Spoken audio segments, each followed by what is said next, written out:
Bu. Kwa majina ninaitwa Edward Caleb Jackson. Okay.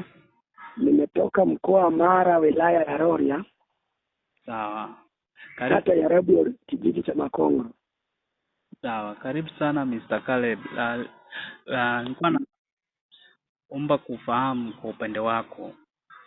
Je, Ndio. unafahamu juu ya madhara ya kula nafaka zilizokobolewa na kusafishwa? Ndio nafahamu. Karibu. Mimi jinsi ambavyo ninaifahamu. Unaifahamu vipi? Chakula ambayo imekobolewa na kusafishwa inapoteza asilimia fulani ya lishe ndani ya binadamu. Sasa chakula ambayo imekobolewa unakuta imepunguza asilimia.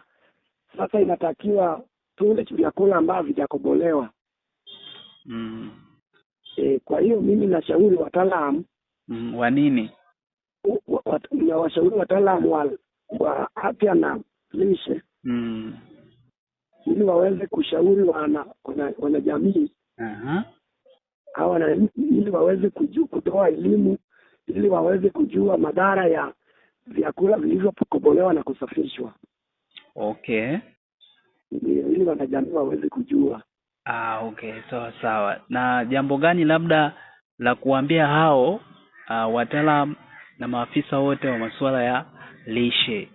Ni jambo gani haswa mahususi ambazo unaweza kuambia tofauti na hilo pia? Jambo ambalo naweza nikawaambia ni kutoa tu elimu kwa watu na kwa wanajamii ili wanajamii waweze kuelewa zaidi. Okay. Ndio. Kwa sababu kana kwamba kuna ndani ya jamii unaona kwamba kuna ambao hawafahamu madhara yake ya kula nafaka zilizokobolewa na kusafishwa. Ndio, kuna wengi ambao hawajui madhara. Sasa wale wa afya wakijaribu kuwaelimisha wanajamii, basi wanajamii wanaweza wakaelewa na wakajua ili waepukane nao namna ya kukoboa na kusafisha mazao. Okay. Na mwisho kabisa naomba tu watoe elimu kwa wanajamii na wananchi wote ili waweze kujua madhara juu ya vyakula vilivyokobolewa na kusafishwa. Okay. Ndio.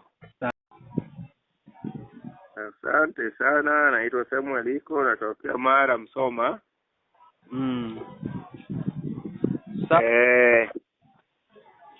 Sawa Mr. Samuel.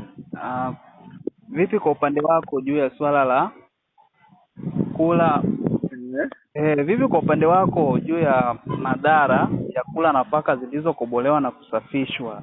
Vipi, unafahamu nao juu ya madhara ya nafaka zilizokobolewa na kusafishwa? Madhara yao yapo. Yakoje? Madhara yao vyakula nafaka hizo. Unaifahamu vipi? Ninavyofahamu ni kwamba tunaitumia ila unakuta vitamini zinatolewa kwenye nafaka zilizokobolewa. Alafu unakuta mwili inabaki hauna kinga. Na hiyo ni hatari sana kwa kutumia vyakula zilizokobolewa. Madhara yake ndio kama hayo. Na zaidi ya hivyo ni unafahamu tena mwingine tofauti na hapo madhara yake? Madhara yake mimi ninavyofahamu ni kwamba zile vyakula unakuta zinapelekwa kwenye kinu. Zinakobolewa, alafu unakuta chemichemi za mashine zinabaki kwenye hizo chakula. Unakuta tunatumia alafu zinakuja zinatuathiri. Okay, kwenye maeneo hayo unakotokea na mazingira hapo nakokaa, watu wanapendelea sana nafaka za namna hiyo zilizokobolewa na kusafishwa? Unakuta watu wanatumia vitu kama hivyo kwa sababu sasa hivi unajua tiba asilia zamani tulikuwa na kinga, tulikuwa tunasaga kwenye mawe. lakini au kwenye kinu tulikuwa tunatwanga. Lakini sasa hivi unakuta vitu kama hivyo vimeshapotea. Kwa hiyo watu wanavitumia Sasa ndio.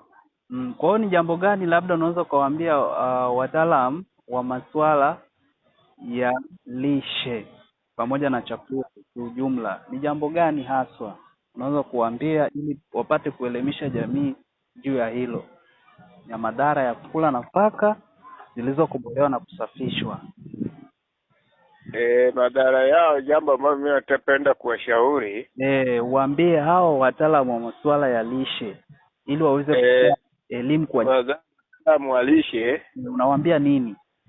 Mimi ninachotaka kuambia tu kwamba watoe semina kwa watu. Okay. Wakishatoa semina kwa watu kutokana na haya madhara nilivyoyaongea, ili watu wajue kwamba kwenye nani hizo zina madhara, kwenye vyakula hizo vya lishe zina madhara, kwa sababu tunazitumia unakuta zina nguvu. Kwa hiyo madhara yao unajikuta ndio hayo. Kwa hiyo watoe semina kwa watu ili watu wajue kwamba 1, 2, 3 zina hatari. Safi. Ndio. Sawa. Na lingine la mwisho ambacho ungependa kuambia hao maafisa wa lishe ni nini? Cha mwisho kabisa. Cha mwisho mimi ndio watu wa lishe wasipendelee mambo ya lishe sana, kwa sababu vyakula ambazo hazijakobolewa zipo. Sasa kama zipo inatakiwa tuzitumie bila kutumia vyakula vya lishe. Okay. Sawa. Je, una jambo la kuongezea kuhusiana na hilo kwa watu wa afya na lishe?